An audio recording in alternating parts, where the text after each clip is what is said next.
მოგესალმებით პატივცემულო ტელემაყურებლებო, პატივცემულო რადიომსმენელებო, ვაგრძელებთ ჩვენ გადაცემათა ციკლს ეკონომიკა და პოლიტიკა, მიმყავს ის მე მიხეილ ჯიბუს.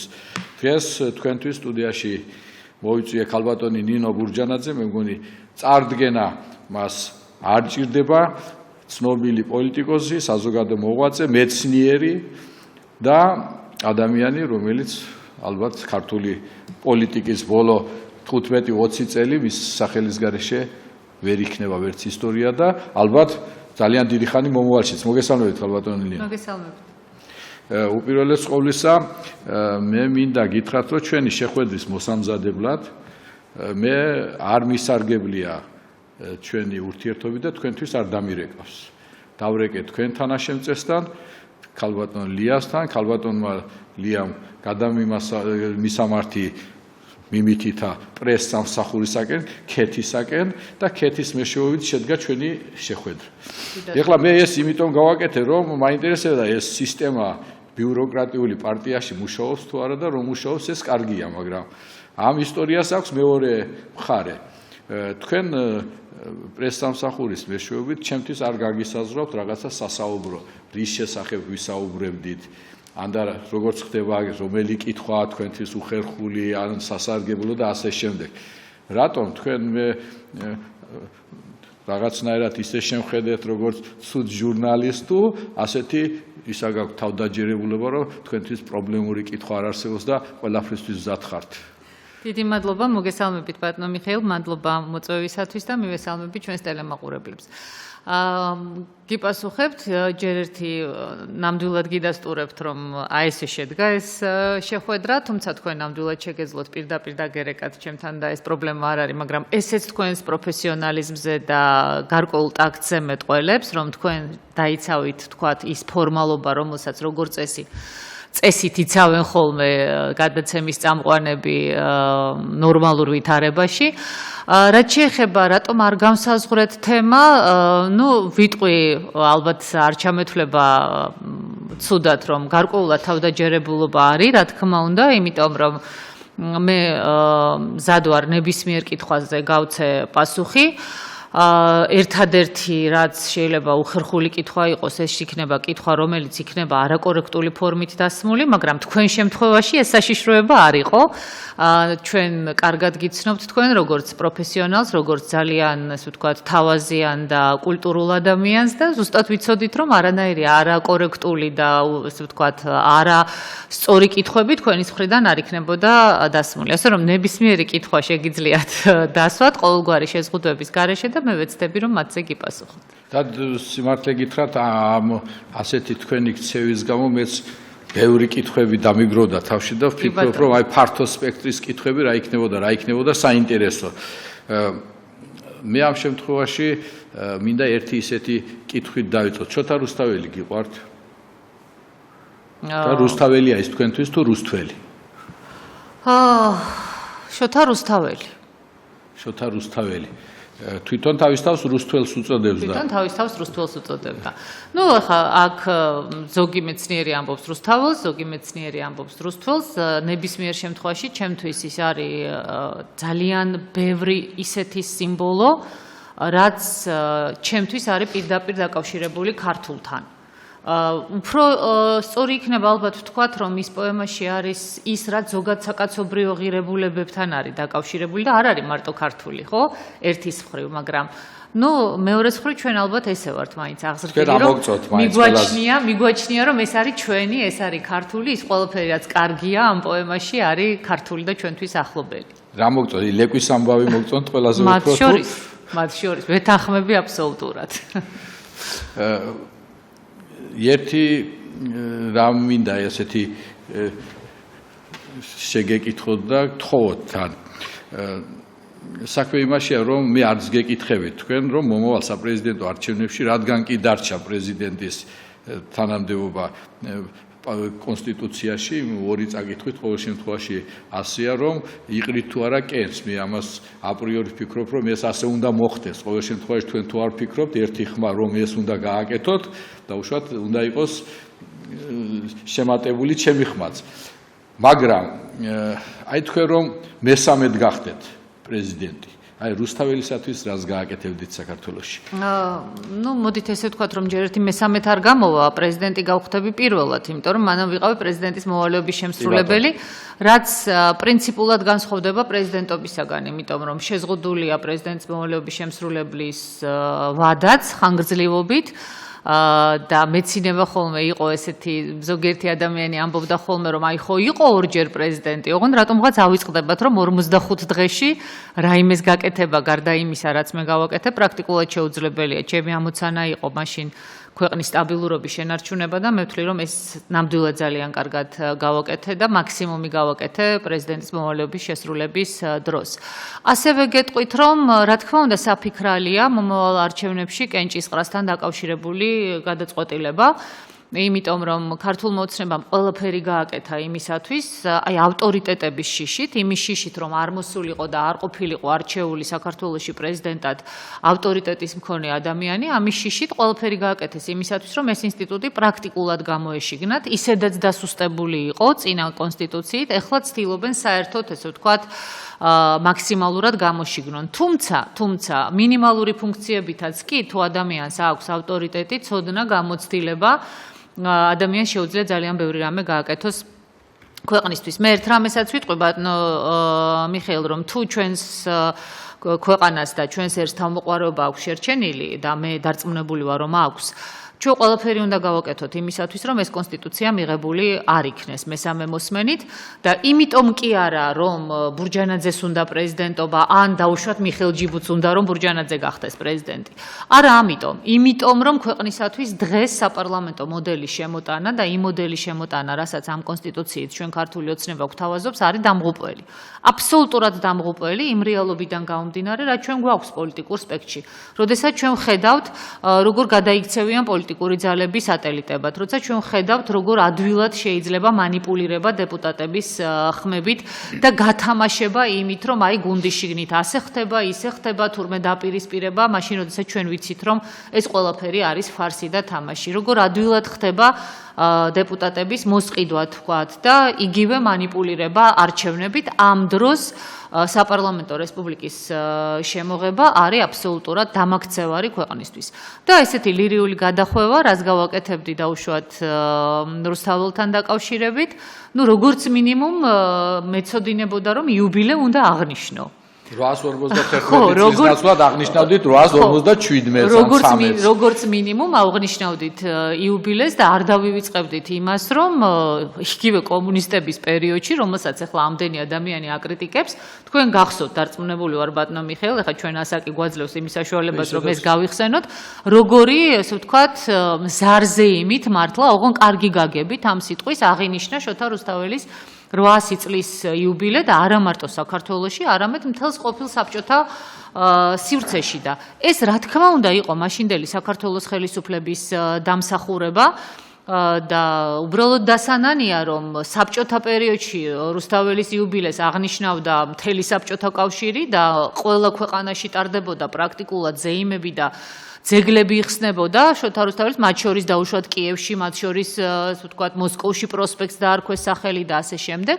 და დღეს დამოუკიდებელი საქართველოს ხელისუფლების პირობებში პრაქტიკულად მე მგონი ყველას დაავიწყდა რომ საიუბილეო წლები 851 წელი დაბადების აღნიშნეს 26 მაისს.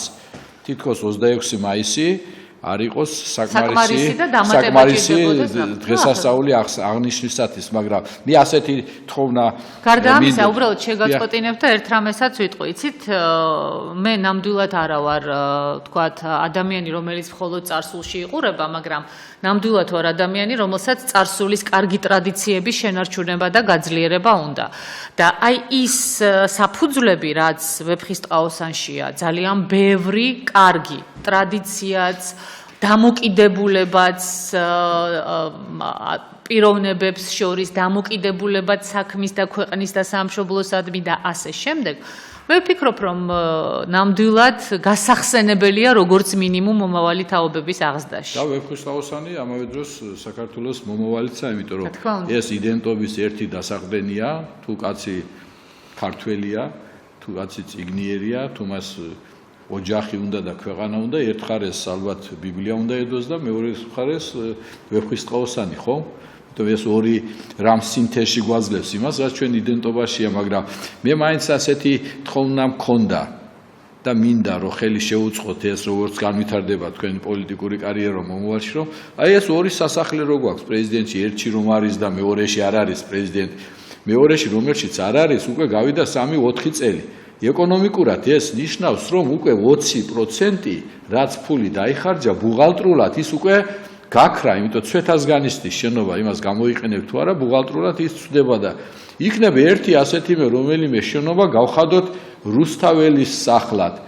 სადაც თავს მოიყრის, აი ძალიან კარგი გამოფენა გააკეთა ეროვნულმა ბიბლიოთეკამ, ყველა გამოცემები რუსთაველთან დაკავშირებით გაიმართება. საქართველოს უნდა სუნთქავდეს რუსთაველით და არა ზოგადი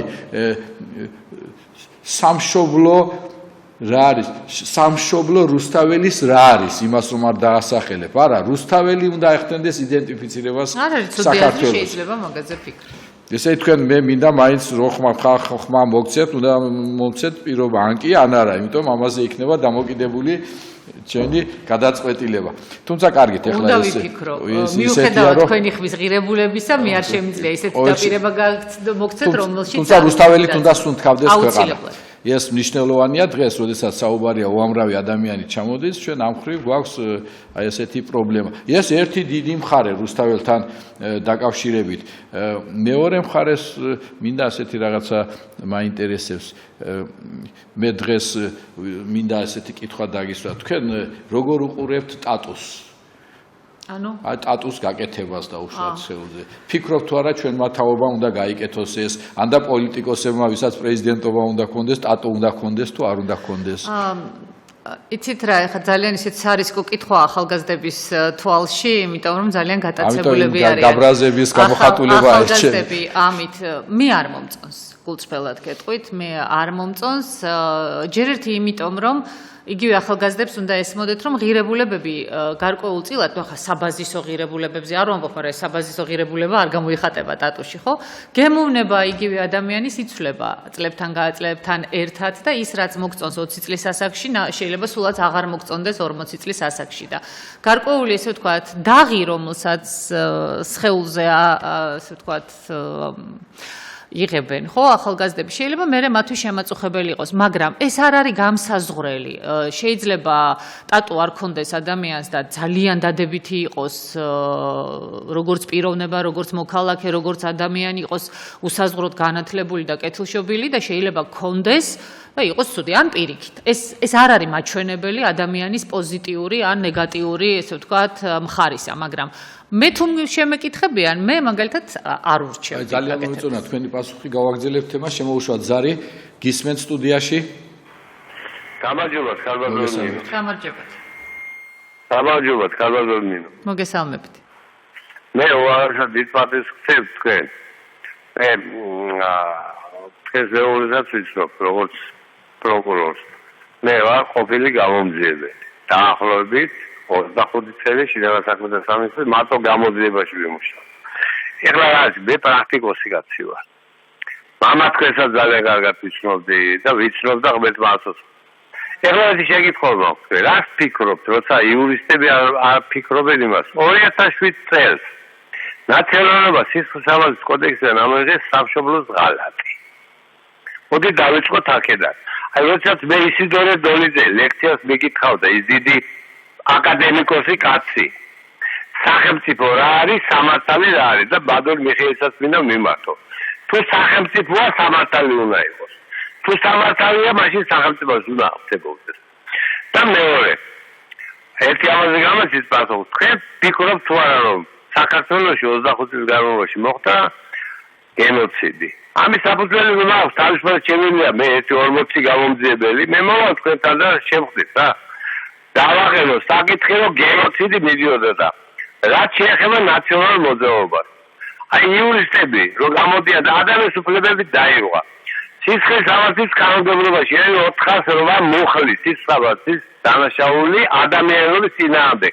ეს არის რომელიც 9 წელიწადი ნაციონალურ მოძრაობამ ჩაიდინა დანაშაული.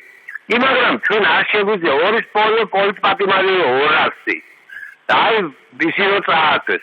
ნუ თუ არ შეგვიძლია დავაყენოთ, მოდი დავდგეთ ეს ძველი ხوار გათახსენებული გაუმჯობლები რა კომუნისტების დროინდელი გავაკეთოთ ესა და ფერზე დავაკეთოთ ქვეყანა ქალბატონი ნინო ამერტი ამაზე გამეცით პასუხი დიდი მადლობა ნუ თვითონ ისა მე ერთი თხოვნა მაქვს ქალბატონი რომ ბლიც პასუხები ესე პოზიციური და არა ახსნითი ძალიან მოკლედ ვუპასუხო დიდი მადლობა კეთილგანწყობისათვის და კეთილი სიტყვებისათვის პირველი რაც ძალიან მნიშვნელოვანია სისხლის სამართლის კოდექსი და საპროცესო კოდექსიც რადიკალურ ცვლილებებს საჭიროებს ამაზე ორი აზრი არ არსებობს და რა თქმა უნდა ერთის მხრივ უნდა იყოს დაცული ადამიანის უფლებები მაგრამ მეორეს მხრივ სახელმწიფოს ინტერესები უნდა იყოს გათვალისწინებული ყველა შემთხვევაში იმიტომ რომ თუ სახელმწიფოს ინტერესები არ არის სწორად გათვალისწინებული სამართლებრივ ნორმებში ადამიანის უფლებების ვერ იქნება არ ვიცი არ მახსოვს სიმართლე გითხრათ უნდა ვნახო ალბათ ეგრეა რადგან პატივცემული ბატონი ამბობს ეხლა რაც შეეხება ნაციონალურ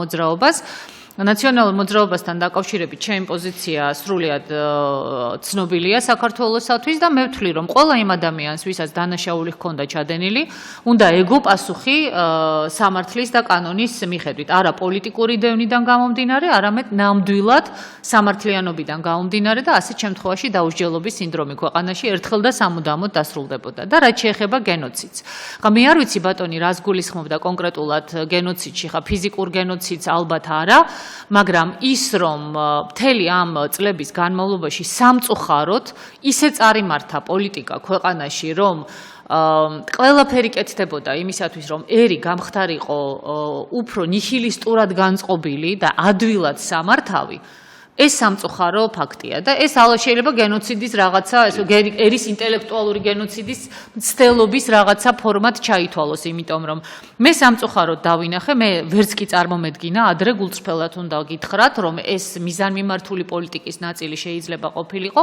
მაგრამ მე დავინახე რომ ის რომ არ ჩამოყალიბდა საშუალო ფენა ის რომ რეალურად ადამიანებს არ ქონდათ დაცვის გარანტიები და სამართლებრივი საფუძვლები ქვეყნის არ შეიქმნა რაც ადამიანის თავისუფლების გარანტია ეს ყველაფერი რეალურად იყო იმისი მცდელობა რომ საქართველოს ესე ვთქვათ ერის ინტელექტუალური პოტენციალი და ერის პოტენციალი ქვეყნის გაძლიერების ყოფილიყო დათრგუნული და დღეს ჩვენ მივიღეთ ვითარება როდესაც სამწუხარო რეალობაში ვართ რომ ჩვენ არა ვართ ისე არც ერი არც ბერი არც ქვეყანა როგორც შეგვეძლო რომ ყოფილიყავით და როგორც წარმოგვედგინა მაშინ ბატონო მიხეილ როდესაც თუნდაც თქვენს მეგობრებთან და სხვებთან ერთად ეროვნული მოძრაობის სათავეებთან იბრძოდით საქართველოს დამოუკიდებლობისათვის. ჩვენ ყველანი ვიცვლებით დროსთან ერთად ფაქტია. და ეს ნორმალურია. თანაც შეხედულებებიც ახლა ყალიბდება საქმე იმაშია რომ მე მაინც გონია რომ აი ჩვენ ძალიან განზოგადებულ თემებზე უფრო დიდ იმაზე ვსაუბრობ და დეტალები გვრჩება და ცხოვრება გვრჩება მოუწყობელი. მაგალითად ისეთი თემები რომ 100 ქულიანი ჯარიმა მძღოლს, ხო? 100 ქულა და რომელსაც რო დაამთავრებს, შემდეგ უნდა ჩააბაროს გამოცდა. მე ვფიქრობ, რომ აი ესეთი დეტალებიც კი ყურადღების მისაქცევია, იმიტომ რომ დღეს ჩვენი საზოგადოება გენოციდი, ის დიდი მატერიალი ძალიან საინტერესოა ეს მიდგომები, მაგრამ ელემენტარულად ცხოვრება რთულდება ყოველდღიურად დეტალებში. ყველა მომხმარებელი ჩვენ როგორც მომხმარები ვართ დაუცველი. მაგალითად მე ყველა პოლიტიკურს თქვენ ლიდერებს ვთხოვ და მოგიწოდებ დავსვათ საკითხი რომ საქართველოში არსებობდეს პურის რეგლამენტი პურის ხარისხი არ არის დადგენილი არსებობდეს ხორცის რეგლამენტი არსებობდეს პროდუქტების რეგლამენტი არსებობდეს ელექტროენერგიის რეგლამენტი არსებობდეს ამ ხარისხის დაცვის ინსტიტუტი ბატონო მიხეილ ეგ რომ არსებობდეს მაშინ ქვეყანას უნდა გავდეს ახლა მაგრამ მოთხოვნაც უნდა იყოს რაღაცნაირად მასობრივი ხომ ეს არ შეიძლება თუ მასობრივი მოთხოვნა ამაზე არის აი ჩვენ მივიღეთ ერთი რეგლამენტი მივიღეთ რძის პროდუქტებთან დაკავშირებით ეხლა მე სანამ აქ მოვიდოდი სუპერმარკეტში გამოვიარე კარაქი არ დევს დაღლზე ეხლა ეს ძალიან ცუდია, უკვე სტიმული აქვს წარმოებებს, რომ კარაქი აწარმოოს, მაგრამ მეორეა უბედურება ის, რაც დევს 25 წელი ვჭამდით როგორც კარაქს. და თურმე არ ყოფილა კარაქი და რა უბედურება მოგვიტანა ახლა გენოციდზე, როცა თქვა, ამან გამოიწვია პროვოცირება. თუმცა მე მინდა დავუბრუნდეთ ჩვენ საუბარს. თქვენ ძალეთ ერთი ასეთი თეზისი, რომელიც ჩვენ თაობას და ჩვენზე უსფროს თაობას ძალიან უჭირთ. და მე ძალიან დიდხანს ვებრძოდი ჩემ თავს, რომ დამენახა, რომ ადამიანი რომელსაც აქვს სხვანაირი იმიჯი, აქვს ჭრელად შეღებილი თმები, საყურეები ყურის გარდა ყველგან, ხო? რომ ასეთი ადამიანი და მისი პოტენციალი და შესაძლებლობა. აი თქვენთვის თეზისი, რომ თქვენ უბრალოდ არ უწევთ რეკომენდაციას, მეც ვფიქრობ, რომ სტატუს ნუ გაიკეთებ, მუდმივად ნუ დაიწერო ვიღაცა გიყვარს, მე რო სხვა შეგიყვარდება, ეს უნდა ამოშალო, ხო? ამიტომ არსებობს შესაძლებლობები, რომ ეს იყოს დროებითი, ერთთვიანი, ორთვიანი, სამთვიანი და მე თუ შეხედავ კიდევ განაახლებ, მაგრამ თვითონ ის რომ ახალგაზრდობის იმიჯის უკან შეიძლება იდგას ინტელექტი, აი ეს მაგალითად ჩემთვის სულიად ახალი განცდებია. მე იმის თქმა მინდა და აი თქვენ პოლიტიკოსებს ამ ხალხს რას თავაზობთ? აი თქვენ რას თავაზობთ ამ ხალხს? ახალგაზრდა თაობას რას თავაზობთ? იცით რა, ჩემთვის ეხლა რა თქმა უნდა გარეგნულ ფორმას აქვს მნიშვნელობა და მეც ალბათ ნაწილობრივ როგორც უფროსი თაობის წარმომადგენელი ცოტა კონსერვატორი ვარ და პირველ მომენტში შეიძლება მიჭირდეს დაუშვათ ნახევარი თავის ცისფრად შეღების და ნახევარი თავის წითლად შეღების მიღება, მაგრამ მე ძალიან ნათლად მესმის ის რომ ადამიანის გარეგნობა ყოველთვის არ გამოხატავს მის სულიერ ბუნებას. ის არ არის ყოველთვის დაუშვათ გარეგნობა ყოველთვის არ არის მისი სულიერების სარკეტა. ჩემთვის გაცილებით მნიშვნელოვანია, იცით რომ ადამიანს ჰქონდეს სწორი ღირებულებები, შიგნით, აი სწორი ფასეულობები, რომ მისთვის სამშობლო იყოს სამშობლო, რომ მისთვის დედა იყოს დედა, მამა იყოს მამა, უფროსი იყოს უფროსი, უმცროსი იყოს უმცროსი, ცოლი იყოს ცოლი და ქმარი იყოს ქმარი, ხო? დელმა თაობამ ეს სად უნდა ისწავლოს. პირველ ყოვლისა ოჯახში. რატო უნდა უყვარდეს მაგალითად სამშობლო ამბობს, რატო მოვკტე მე საქართველოსათვის დღეს სად არის ეს სენტენცია, სად მართლდება? იმიტომ რომ ვიღაცები გვტებოდნენ? არა, იცით რა მე იმიტომ რომ მაგალითად უზარმაზარი გმირები ჩვენს თვალწინ მოხდა ეს აფხაზეთის ჩამასწავლოში, მნიშვნელობა არ აქვს, ის ადამიანები გულწრფელად დაიღუპა. იცით რა, ყველაფერს ვერ ასწავლი, იცით ეს ალბათ ეხა არ შეიძლება ადამიანს ასწავლო, რომ დედა უნდა გიყვარდეს. ეს რაღაცა ბუნებრივი ინსტინქტის დონეზეა, ხო? ეს რაღაცა მოდის, რითაც ჯერ ერთი ადამიანი იბადება ნორმალურ შემთხვევაში და ამავდროულად მისი აღზრდა, ყოველდღიური ცხოვრება, ოჯახში ყოფნა, გარემო, რომელშიც არის, ეს მას აძლევს ბუნებრივად, რომ დედა უნდა უყვარდეს. ჩემთვის ნამდვილად ყოველგვარი გადაჭარბების გარეშე ვამბობ. ასევეა სამშობლოსთან დაკავშირებით, თუმცა ეს რა თქმა უნდა მშობლისგანაც უნდა მოდიოდეს. ახლა მე არ მესმის, როდესაც ვინმე შეუძლია დაიტრაბახოს იმით, რომ მას სამშობლო არ უყვარს და მისთვის სულ ერთია სად იცხოვრებს. ეს ჩემთვის დაახლოებით იგივეა, რომ ადამიანმა თქვას, რომ იცი რა, მე დედა არ მაინტერესებს რა, ვინ იქნება ჩემთან ოჯახში, ვინ გაზრდის ჩემ შვილებს, ვის დაუძახებ დედას, ამას არ აქვს მნიშვნელობა. რა ვიცი, არის რაღაცები, რაც მე მგონია, რომ ადამიანს ბუნებრივად უნდა კონდეს, მაგრამ ამავდროულად ოჯახს ძალიან დიდი მნიშვნელობა აქვს, გარემოს ძალიან დიდი მნიშვნელობა აქვს. იმ ვითარებას, რომელიც ქვეყანაში იქნება და ჩვენს ქვეყანაში ახლა ბატონო მიხეილ იქნება აბსოლუტურად არანორმალური ვითარება. ახლა დღეს ამ ბატონმა ჩემი ოჯახი ახსენა და თქვათ მათ შორის მამაჩემი, რომელიც დღეს აი შეწუხებული მეუბნებოდა დილით, როცა სახლიდან გამოვდიოდი, რაღაცას კითხულობდა და მითხრა, რომ არ შეიძლებაო რომ დააყენო საკითხი, რომ გაზეთში, პრესაში, ტელევიზიაში არ იქცეს ნორმად ბილდსიტყვიერება. აი შეურაცხყოფა და ნორმად იყოს ჯანსაღი კრიტიკა. თუნდაც ძალიან მწვავედ დაუშვათ ადამიანისთვის მიმართვა, მაგრამ არა შეურაცხყოფა. ეხლა მე ისე გავიზარდე და თქვენც ხო ჩვენი თაობა ისე გაიზარდა, ბილდსიტყვიერება ეთერიდან არ მოდიოდა. ამის ესე ვთქვათ რეკლამირება არ ხდებოდა.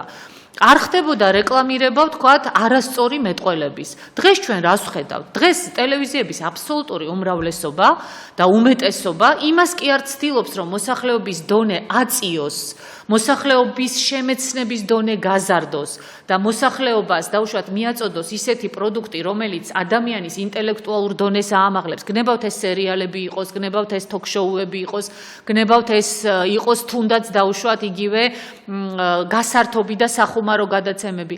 არამედ პირიქით რაღაცნაირი რეკლამირება ხდება ყველაზე ნაკლებად ინტელექტუალური ხუმრობების, ყველაზე ნაკლებად ინტელექტუალური მეტყველების. ჩვენ ტელევიზორს როცა ვუყურებდით, იქ გამოდიოდნენ დიქტორები, რომლებიც ისე მეტყველებდნენ, რომ ჩემი და თქვენი თაობა სწორ მეტყველებას, სწორ ქართულს მათი საუბრიდან სწავლობდა, ხო? გარდა იმისა, რომ სკოლაში გვასწავლდნენ. სამწუხაროდ ეს ყველაფერი უნდა დარეგულირდეს ნორმატიულად. რა თქმა უნდა, და თქვენ რაც ბძანეთ, ახლა შეიძლება ისეთი გადასვლა გამოვიდეს, თქვათ, სულიერებიდან მატერიალურზე, ხო? მაგრამ ესეც ძალიან მნიშვნელოვანია. რაც თქვენ წეხან ბძანეთ, რომ თუნდაც იმის რეგულირება, ელექტროენერგია როგორი უნდა იყოს, საკვები როგორი უნდა იყოს, მოძრაობის წესები როგორი უნდა იყოს და მეტყველების წესები როგორი უნდა იყოს და კანონი რომელიც ასრულდება. ეს ყველაფერი ბატონო მიხეილ მოდის მაშინ, როდესაც სახელმწიფოს გავს, როდესაც სახელმწიფო სტრუქტურები მუშაობს, როდესაც პარლამენტი გავს პარლამენტს, პრეზიდენტი გავს პრეზიდენტს, მთავრობა გავს მთავრობას, სასამართლო ანხორციელებს თავის ფუნქციას, გამომძიებელი ანხორციელებს თავის ფუნქციას, როდესაც ქვეყანა და სახელმწიფო მუშაობს, აი მერე იწყება ამ ყველაფრის დალაგება. და მე ეგ უნდა დაუბრუნდე იმ თემას, იმიტომ ძალიან მნიშვნელოვანია და საზოგადოებაში ჩვენთან ეს არ არის ხმად გააზრებული, ეს არის პრეზიდენტის ინსტიტუტს და საპარლამენტო რესპუბლიკის მოდელს. მე მინდა თავიდანვე აღვნიშნო, რომ მე ამ საკითხში აბსოლუტურად ვემხრობი არა წინა მოდელს, ან არსებულ მოდელს, ან 95 წლის კონსტიტუციას, არამედ მაშინაც და ვფიქრობ, რომ საქართველოში უნდა იყოს ძალიან ძლიერი პრეზიდენტის ინსტიტუტი. გეთანხმებით და აბსოლუტურად. მე საერთოდ მიყვარს ავტორიტეტები, ამ შემთხვევაში მე სულად მინდა დავეფუძნო დაუშვათ იმ შრომებს, რაც აქვს თედო ნინიძეს, ეს ჩვენი ბაჯაღლოა კანონშემოქმედების, სამწუხაროდ ამ კონსტიტუციური ბატალიების დროს მას არავინ არ მიაკითხა და არავის არ კითხა, მას ძალიან ბევრი არგუმენტი აქვს. ამასთან დაკავშირებით თქვენ ბევრი ჩამოთვალეთ ამასთან დაკავშირებით, არის ბესარიონ ზოიძეს გამოცდილება საკონსტიტუციო სასამართლოში. ეს ის ადამიანებია, რომლებიც ფიქრობენ, მე ოთარ მელქაძეზე და უშუალოდ პატრიარქი ზის ყველა ეს ადამიანების აზრი უნდა იყოს ასეთ დროს. ეს ადამიანები არ ითხოვენ თანამდებობებს, ესენი ადამიანები არ ითხოვენ პარლამენტში შესვლას, ხო, მაგრამ საზოგადოებას უნდა ქონდეს მისი აზრი მიღებული და პრეზიდენტის ინსტიტუტის არარსებობა ჩვენს გარემოში თქვენ დაასახელეთ რამოდენიმე, მე თქვენ თუ არ გაეწყინებათ, იმასაც ვიტყვით, რომ დღეს მაგალითად ჩვენთან 25 წლის განმავლობაში არც ერთმა ხელისუფალმა არ შექმნა მართველი პარტია როგორც ინსტიტუტი პოლიტიკური ნორმალური, რომ შეექმნა ოპოზიციას ნორმალური წარმოიქმნება. პარტია ოპოზიციური როგორ იქნება ახლა ჩვენს მონაწილეობა მივიღია. ვინ არის ნინო ბურჯანაძის მოწინააღმდეგე ამ სოფელში? ჯიბუტი. ხო და ჯიბუტი იქნება ჩემთან. აი ესა პარტიის შექმნის ინსტიტუტი დღეს. სამწუხაროდ არც დღეს არ შეიქმნა იდეოლოგიურად, არის მართველი პარტია, რომელშიც 32 იდეოლოგიაა შეიქმნა. და თვითონ პარტიების კრიზისის ფონი კიდევ მსოფლიო მასშტაბით ჩვენ არ გვაძლევს საშუალებას, რომ ჩვენ მივიღოთ პარლამენტი და ისეთი დისკუსიები და საზოგადოებრივი აზრის, რომ ჩვენ როდესაც ამ საომარ მდგომარეობაში ყოფ პირველ ადამიანებს ქვეყანას ქონდეს წარმომადგენლობითი უფლება პრემიერ-მინისტრს, რომელიც ყავს აგერ და უყურებდა და უშუალოდ პოლიტიკოსი არა ვარო და აცილებას ახდენს და ასე შემდეგ, ხო, საერთოდ პროცესების. როგორ არის ბატონო მიხეილ, მე აბსოლუტურად ვეთანხმები თქვენ შეფასებას და არის ერთი მომენტი ძალიან მნიშვნელოვანი. ხო და მოდიში მე რა მინდა და ის როგორ არ მივიღოთ, მესამე წაკითხვით არ მივიღოთ, აი ეს ცოტა ჩემთვის მე მგონი ისეთი ამ დღევანდელ რეალობაში ისეთი თხოვნა საზოგადოებისა, რა ვქნათ ჩვენ საზოგადოებამ, რომ არ მივიღოთ მესამე წაკითხვით, ხო? პროტესტი უნდა გამოხატოს საზოგადოებამ. აბსოლუტურად მშვიდობიანი, წყნარი მშვიდი, მაგრამ ხმა უნდა გააგონოს ხელისუფლებას. გარწმუნებთ, რომ პარლამენტის წინ 10,000 კაციც რომ შეიკრიბოს იმ მოთხოვნით, რომ არ იქნეს მიღებული მესამე მოსმენით ეს კონსტიტუცია, ეს ხელისუფლება ამ კონსტიტუციას ვერ მიიღებს. და მე კიდევ ერთხელ ვიმეორებ, ბატონო მიხეილ, ძალიან მნიშვნელოვანია ის, რაც ახლა თქვენ ბრძანეთ. იცით, უბრალოდ აღმაშფოთებელია სხვა სიტყვა რომ არა ვთქვა, აღმაშფოთებელი ცალკეული ადამიანების გამონათქვამები, რომლებიც ახლა ვიცი, ვინ რატო აკეთებს, ხო, გამონათქვამს. ახლა მე და თქვენ დიდი ხანია პოლიტიკურ პროცესებში ვართ ჩართული ან თვალს ვადევნებთ და ზუსტად ვიცით ახლა ვინ რიცის უნთქავს და ვინ რა განცხადებებს აკეთებს, ხო? მე მოვისმინე ახლა დღესაც მათ შორის განცხადებები საპრეზიდენტო ინსტიტუტთან დაკავშირებით. საერთოდ გაწარმოუდგენელია, იცით რომ თქვა რომ იცი რა არ მომწონს დაუშვათ, არ მომწონდა შევარდნაძე, სააკაშვილი, ან არ მომწონს მარგველაშვილი, ან არ მომწონს ბურჯანაძე, რომელიც შეიძლება პრეზიდენტი გახდეს და ამიტომ პრეზიდენტის ინსტიტუტი გავაუქმოთ. ეს სად ხდება ხალხო? იცით რა პარლამენტი მოგწონს? არც ერთი პარლამენტი არ მოგწონდა, ხო, ზოგი ცოტა ამაზე უკეთესი ყველა პარლამენტი იყო თითქმის ყოველ შემთხვევაში კომპეტენციის თვალსაზრისით, მაგრამ არც ერთი არ იყო, ხო, ჩვენი და ჩვენი საზოგადოების შესაფერისი უკეთეს პარლამენტს იმსახურებდა ქვეყანა ნამდვილად, ვიდრე რომელიმე პარლამენტი იყო დღემდე არსებული. მაგრამ ეს რა, ეხა გვაძლევს იმის საფუძველს, რომ გავაუქმოთ პარლამენტი? არ მოგწონს ჩვენ სამედიცინო მომსახურება საქართველოში და ძალიან ბევრი ექიმი არ მოგწონს, მაგრამ ამიტომ რა საავადმყოფოები დავხუროთ? ეს ხომ აბსოლუტურად არალოგიკურია და ქვეყანა, რომელსაც აქვს ტერიტორიები დასაბრუნებელი, ამ ქვეყანას ჭირდება არა 300 ხმოსანის მიერ არჩეული პრეზიდენტი, არა პარლამენტის მიერ არჩეული პრეზიდენტი, მაშინ როდესაც ყველამ ძალიან კარგად იცის პარლამენტში როგორ აირჩევა დღეს დეპუტატები და ვინ დგას ამ პარლამენტის უკან, ანუ ბიძინა ივანიშვილის ჯიბის პრემიერ-მინისტრი კი არ ჭირდება დღეს ქვეყანას. ქვეყანას ჭირდება მაღალი ლეგიტიმურობის მქონე პიროვნება, რომელიც შეძლებს დაელაპარაკოს როგორც რუსეთის პრეზიდენტს, ასე ამერიკის შეერთებულ შტატების. მithumetes am sirtseshi Erdoğanit დაწყებული პუტინით, აზერბაიჯანით ეს ძლიერი პრეზიდენტების ინსტიტუტის გარემოცვა, სადაც შედიბედი წყდება. კაი, დავანებოთ დაუშვათ პუტინს თავი. იგივე ალიევი, ვთქვათ, ვის უფრო დაელაპარაკება მეტი პატივისცემით და ხა საქართველოს წარმომადგენელს ყოველას პატივისცემით დაელაპარაკება, ჩვენ კეთილგანწყობიდან გამომდინარე, რაც არსებობს ჩვენს ქვეყნებს შორის, მაგრამ გადაწყვეტილების მიღების დონით გაუწევს ანგარიშს, დაუშვათ, ბიძინა ივანიშვილის მიერ დანიშნული 300 ხმოსანის მიერ არჩეული პრეზიდენტის სიტყვას თუ სრულიად საქართველოს მიერ საყოველთაო არჩევნებში არჩეული პრეზიდენტის სიტყვას, ხო? მით უმეტეს თუ ეს პრეზიდენტი იმიტომ კი არ არის არჩეული, რომ ბიძინას უნდოდა ასე. არამედ იმიტომ არის არჩეული, რომ მართლა ხალხმა ესე გადაწყვიტა. ეს ძალიან მნიშვნელოვანია ხალხო. ქვეყნის ყოფნა არ ყოფნაზე დგას საკითხი. კიდევ ერთხელ ვიმეორებ. აქ არ არის ლაპარაკი იმაზე, რომ ბურჯანაძეს უნდა პრეზიდენტობა. ჯერ ერთი ბურჯანაძე თუ ესეა, აგე თქვით ბატონო მიხეილ, ხო? მე კი ვამბობ, რომ შეზღუდული იყო, მაგრამ ბოლო-ბოლო ჩემ ბიოგრაფიაში წერია, რომ მე ორჯერ ვიყავი პრეზიდენტი ქვეყნის. მე პრეზიდენტობა იმისთვის კი არ მჭირდებოდა, რომ პრეზიდენტი გამختارიყავი. მოდით ბატონო მიხეილ, ეხა გულწრფელად ვთქვათ რა, რისი მიღწევაც შეიძლებოდა საქართველოს პოლიტიკურ არენაზე, მე მივახციე ყველაფერს. და საქართველოში აღარ იქნება არც ქალი და არც კაცი პოლიტიკოსი, ну ეხა შევარდნაძე იყო ამ ხრივ გამონაკლისი და გარკვეული მიზეზების გამო, მე არასოდეს არ დამავიწყდება ის, რომ მაასტრიხტში, როდესაც ეუთოს მინისტერიალის დარბაზში შევედი, 48 სახელმწიფოს ლიდერი წამოდგა ფეხზე და ტაშით შემხვდა. აქ რა თქმა უნდა იყო საქართველო, მაგრამ ყოველ შემთხვევაში იმ წუთში საქართველოს მე წარმოვადგენ. ეს თქვენი სიტყვები შეიძლება თქვენ წინააღმდეგ იქნას გამოყენებული, რომ ყველაფერი ნახა იყო უკვე და აღარ უნდა მეტიოს. არა, იცით რა, მე მაგას ვამბობ ზუსტად. მე იმისთვის კი არ მინდა ეს ყველაფერი, ფრაზის არჩევანი. არა, უკაცრავად რა, მე იმისთვის კი არ მინდა, რომ რამე უნდა ვნახო და რამე მიყვირს. მე იმისთვის მინდა და მჭირდება დაუშვათ ხელისუფლებაში ყოფნა, რომ მთელი ჩემი გამოცდილება, რომელიც მე მაქვს დღეს გაცილებით მეტი ვიდრე მქონდა 10 წლის წინ, გამოვიყენო და მოვახმარო ქვეყანას და ეხლა ვისაც როგორ უნდა ისე თქვა. აი აქ უნდა ფაქტი არის ერთ წინადადებას ვიტყვი ბატონო მიხეილ, შეიძლება გამაკრიტიკონ. დღეს საქართველოში არ არის პოლიტიკოსი სამწუხაროდ, რომელსაც შეუძლია გაუკეთოს ქვეყანას ის, რისი გაკეთება შემიძლია მე. ჩემი გამოცდილებიდან და ჩემი კონტაქტებიდან. და მთავარი ხაზგასმა იმის, რომ საერთოდ საუბარია იმაზე, რომ სახელმწიფოს შესაძლებლობები არის გაცილებით მეტი, ვიდრე ამ საზოგადოებრივ სიკეთეს ჩვენ ვიღებთ. რა თქმა უნდა. საქართველოში ყოველწლიურად იხარჯება 9 მილიარდი ლარი ჩვენი ფული. მე ყოველთვის ვიმეორებ, საქართველოში 2 მილიარდელი არსებობს.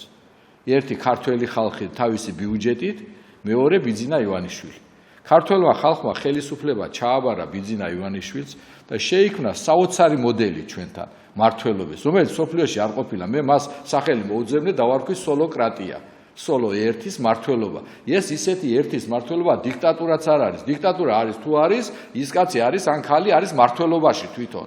ადამიანი, რომელსაც არ აქვს თანამდებობა, ფლობს სრულ ძალაუფლებას. ასეთი მოდელი მეტი არა ესა სოლოკრატიული მოდელი, რაც საქართველოსია ჩამოყალიბებული და ჩავაბარეთ მას იმ იმედით, რომ მის მილიარდებს ჩვენ გამოვიყენებდით.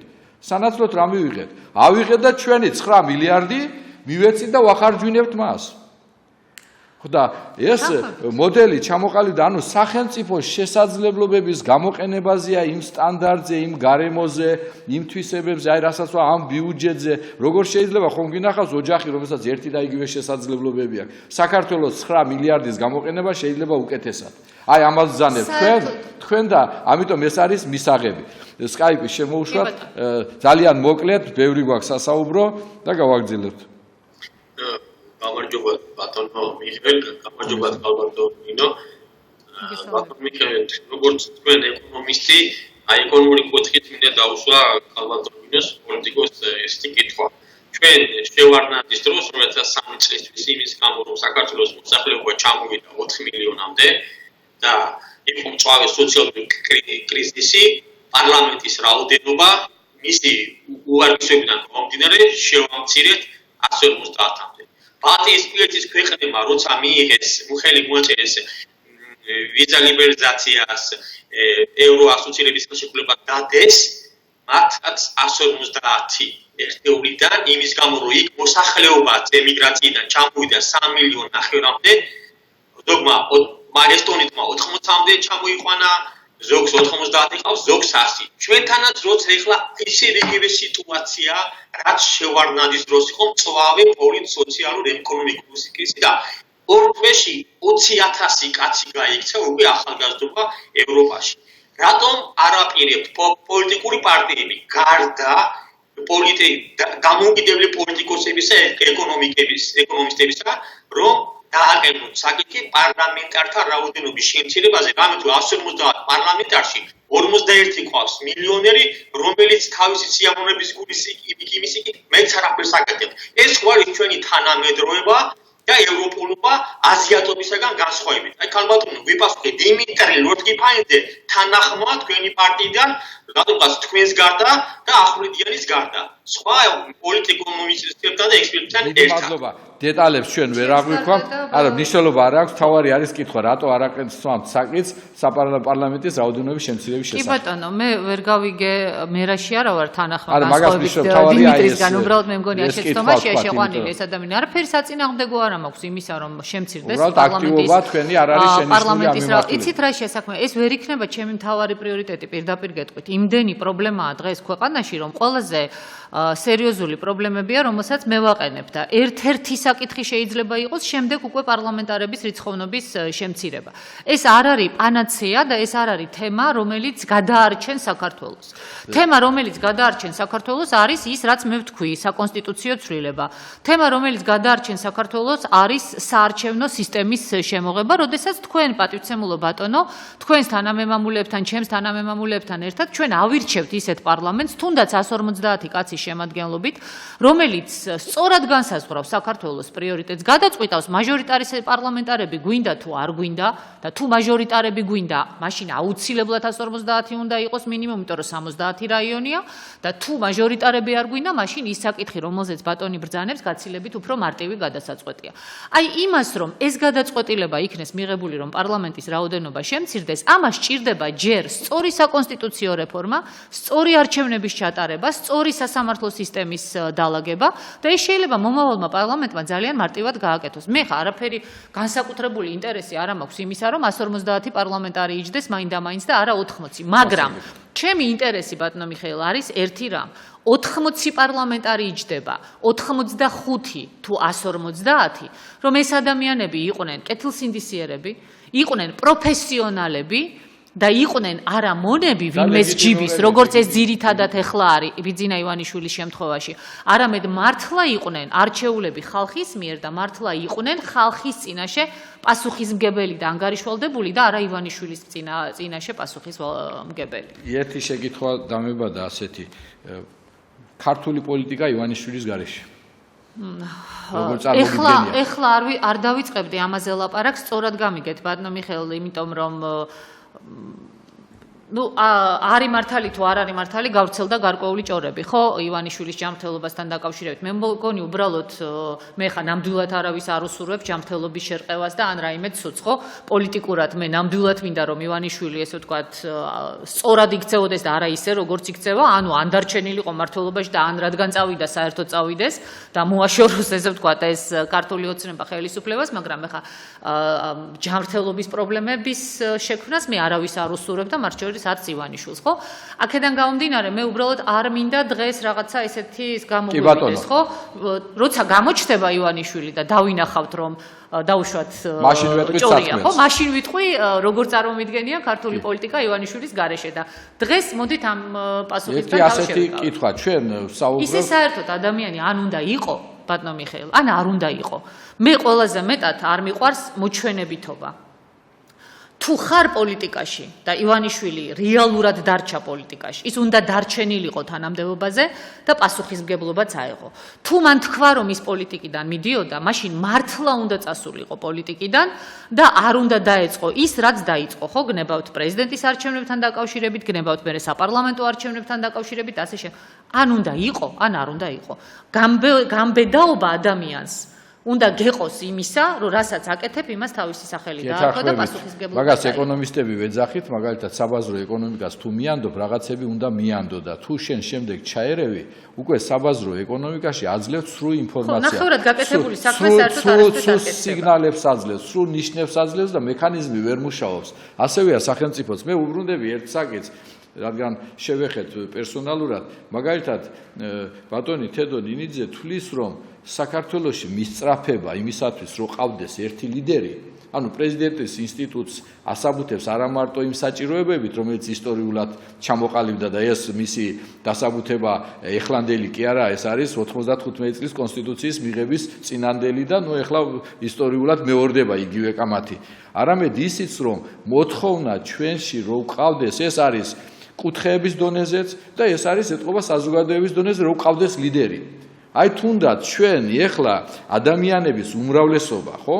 ემპირიულადაც მტკიცდება, ეს არ ჭირდება თეორია, რომ ვირჩევ და ვამბობთ, რომ არის ერთი ლიდერი, რომელიც ხელისუფლებასთან შეხება არ აქვს და ადამიანები ყველა მის საქციელს, ცევას, თქვენს პოლიტიკოსებიც ეს ამას საფუძველიცაა ალბათ ობიექტური და ჩარევის ხარისხი მაღალია, მაგრამ მაინც ერთ პიროვნებაზე ვახდენთ აქცენტირებას და ესეც არგუმენტია, ჩვენ გვჭირდება ლეგიტიმური ერთი მართველი, რომელსაც იქნება ძალიან დიდი პასუხისმგებლობა ზოგად საქვეყნო საქმეებში. ჩვენ კი არა, მხოლოდ ბატონო მიხეილ, ჯერ ერთი მე დაგიდასტურებ ჩემ ღრმა პატივისცემად ბატონი თედო ნინიძის მიმართ, იმიტომ რომ იშვიათად შეიძლება მოძებნოთ ისეთი განათლებული პიროვნება და განათლებული და მცოდნე იურისტი, როგორიც ის არის.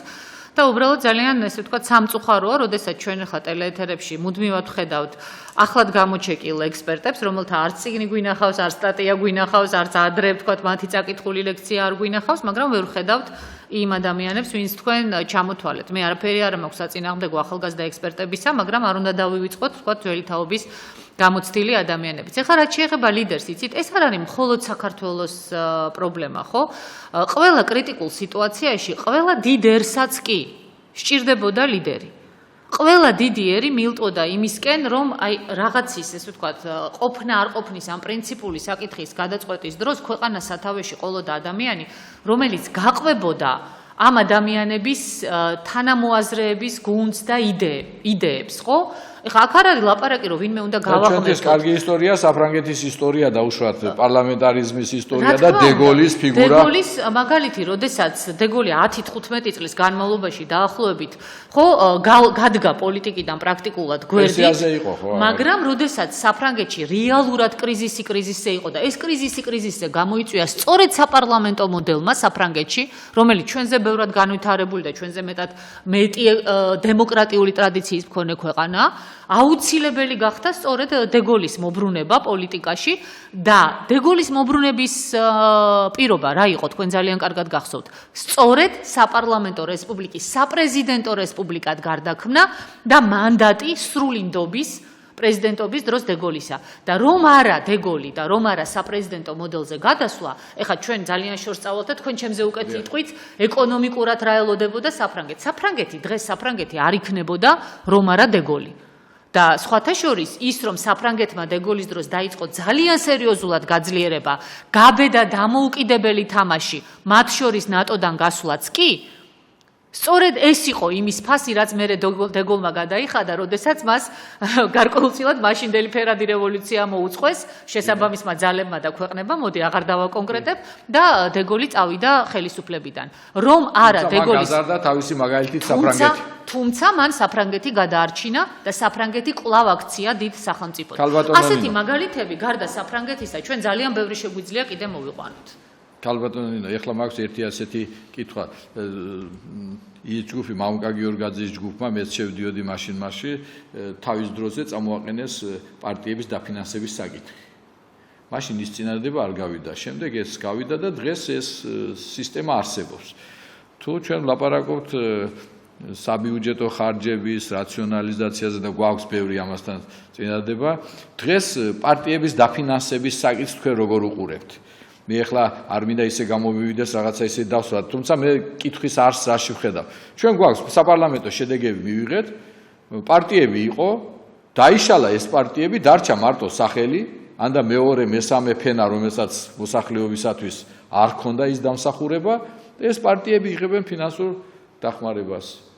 იცით რა შეაბატონო თანაც მიხეილ ზოგი მოდით მე იღებს, ჩვენ ზოგი ალბათ არ ბიუჯეტის შეხედულება მინდა ამასთან დაკავშირებით ან საით უნდა განვითარდეს ეს. მე ვფიქრობ, რომ ნამდვილად არასწორი იქნება, რომ მე და თქვენ ისე დავამთავროთ ეს გადაცემა, რომ ბიუჯეტზე და საბიუჯეტო ხარჯებზე არაფერი არ ვახართ.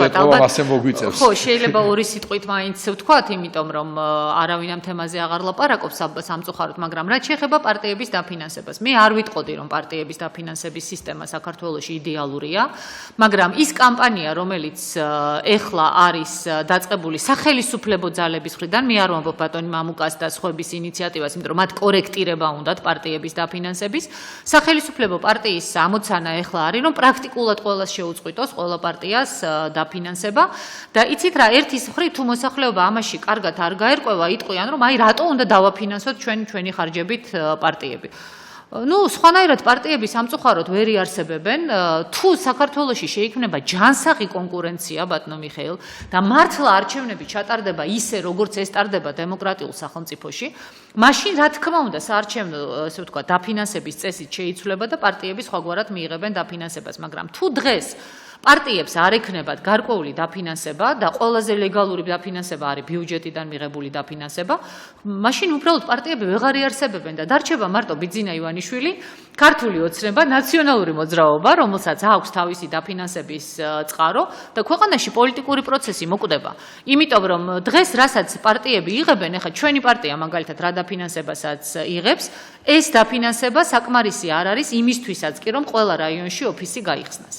და თუ პარტიას ყველა რაიონში ოფისი არ აქვს, სადაც პარტიის წევრს შეუძლია მივიდეს და ასე ვთქვათ, პარტიული აქტივობა განახორციელოს, პრაქტიკულად არჩევნებში მონაწილეობის მიღება არის შეუძლებელი. და აი მერე იწყება ბატონო მიხეილ ის, რომ პარტიები ეძებენ უკვე მდიდარ სპონსორს და არალეგალურია როგორც წესი ეს, მერე იწყება ის, რომ სიაში მესამე ნომრად ან მეოთხე თუ ან მეხუთედ, რა ვიცი, უნდა ჩასვა ის, ვინც ფულს მოიტანს პარტიაში და არა ის, ვისაც პარტიის მიმართ დამსახურება აქვს. ამიტომ ეს ძალიან დელიკატური თემაა და მე მინდა, რომ მოსახლეობამაც ამას ესე შეხედოს, რომ მოდით გაძლიერდეს ჯერ ქვეყანა და პარტიული სისტემები ქვეყანაში და მერე არჩევნები რომ ჩატარდება სამართლიანად, უკვე გაიფილტროს, ვინ უნდა მიიღოს ეს დაფინანსება და ვინ არა. როგორ უყურებთ თქვენ დღეს ნომერ პირველი პრობლემა საქართველოში რა არის? დღეს ფაქტობრივად ყველა პარტია დავიდა ფრაზების პარტია გახდა, სლოგანის პარტია გახდა. რა არის პირველი პრობლემა? სამწუხაროდ ბატონო მიხეილ, ჩვენ ბევრი პირველი პრობლემა გვაქვს და მე ჩამოვთვლი და აი შემისწორეთ თუ არასწორად. ბოლო ერთი წუთია და კი ბატონო, ერთ-ერთი პირველი პრობლემა ის არის, რომ ჩვენ არ გვყავს დღეს ქვეყანაში უმაღლესი ხელისუფალი. ქვეყანას არ ყავს მართველი. ქვეყანას ვერ მართავს ვერც პრემიერი. ხო, ჩვენ ხედავთ, რომ ის ეკონომიკის გარდა პრაქტიკულად არაფერზე არ ლაპარაკობს და პოლიტიკური პროცესებიდან აბსოლუტურად ესე ვთქვათ გარიყულია, როგორც ქვეყნის შიგნით, ასევე ქვეყნით გარეთ. ქვეყანას არ აყავს პრეზიდენტი, ქვეყანას, ხა პარლამენტზე და პარლამენტის ხელმძღვანელობაზე არაფერს არ ლაპარაკობს. ეს შესაბამისად იწვევს ძალიან ბევრ პირველ პრობლემას. ქვეყანაში არ არის სამართლიანი სასამართლო. ქვეყანაში არ არის, ესე ვთქვათ, სამართლიანობის და დაცულობის განცდა. რატომ ამბობ ამას, მე მგონი ჩვენმა მსმენელმა იცის. ქვეყანაში არის უმძიმესი ეკონომიკური კრიზისი, რაც არ უნდა ილაპარაკოს ხელისუფლებამ, ბატონო მიხეილ. თქვენ ჩემზე უკეთესად იცით, ახლა შეიძლება უხერხულიც კი მე თქვენთან ეკონომიკურ კატეგორიებზე ვისაუბრო, მაგრამ დამეთანხმებით ხო ალბათ. დღეს არის ქვეყანაში ვითარება, როდესაც ბოლო წლების განმავლობაში პირველად მოხდა, რომ ზაფხულის ფასები დარჩა ისეთივე, როგორიც იყო ზამთარში. ანუ ძვირი პროდუქტი დარჩა ძვირი და არ გაიაფთა ზაფხულში, მაშინ როდესაც ეს ყოველთვის ხდება საქართველოში, რომ ზაფხულში უფრო იაფია ცხოვრება ადამიანებისთვის, ვიდრე ზამთარში. მოხდა ის, რომ 12 ლარით გაიზარდა მინიმალური საარსებო კალათა. მოხდა ის, რომ ბოლო წლების განმავლობაში, შემისწორეთ თუ არასწორად ვამბობ, ბოლო 8 წლის განმავლობაში პირველი შემთხვევაა, რომ ინფლაციამ 6%-ს გადააჭარბა, ხო? ეს ციფრია, რამდენადაც მე ვიცი ეკონომისტების მოტანილი. მოხდა ის, რომ გაისად ქვეყანა დგება იმის, ესე ვთქვათ, საფრთხის წინაშე, რომ 800 მილიონი ლარით ნაკლები შემოვა ბიუჯეტში, ვიდრე შემოდიოდა თუნდაც წელს. ოღონდ რითი შეავსებს ხელისუფლება ამ 800 მილიონიან დეფიციტს?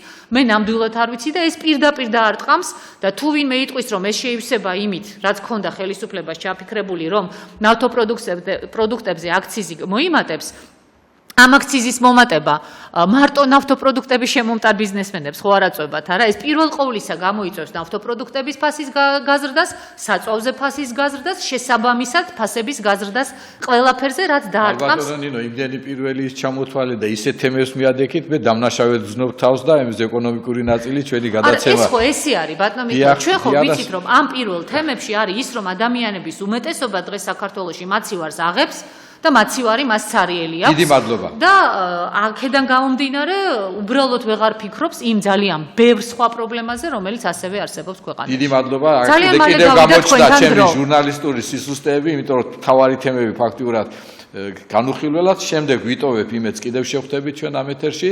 დიდი მადლობა მაყურებელს, დიდი მადლობა ქალბატონ ნინო ბურჯანაძეს, რომელიც იყო სტუმარი გადაცემის ეკონომიკა და პოლიტიკა, მიმყავდა მე მიხეილ ჯიბუც. მადლობთ.